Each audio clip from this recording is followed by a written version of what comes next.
来继续看国民党党主席的改选是这个参选大爆炸，目前已经有9个人表态要来参选。国民党的前副主席郝龙斌今仔日出面，亲嘴来表示讲，伊嘛有意愿要来选。伊讲伊甲赵少康有共识，2个人一定会有1个人出来选。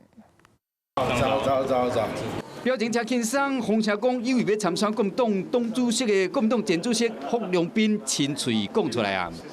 我今天很清楚地表达我有参选的意愿，现在也在征询各方的意见。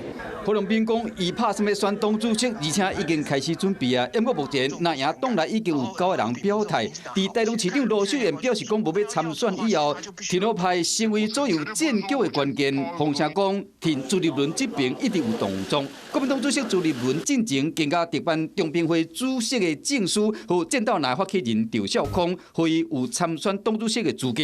其中赵少康甲郝龙斌支持属性零塔，郝龙斌又搁甲郑丽文共属军系票源。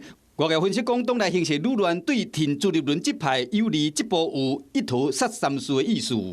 我跟卢市长，我们经常都有沟通跟交流。我会跟少康兄，我们再坐下来做一个讨论，然后决定由谁出来领表参选。赵先生、郝市长跟朱主席曾经见面参会，谈过这件事情。朱主席要确保一定是一个干净的选举，绝对不可以有内定的人选。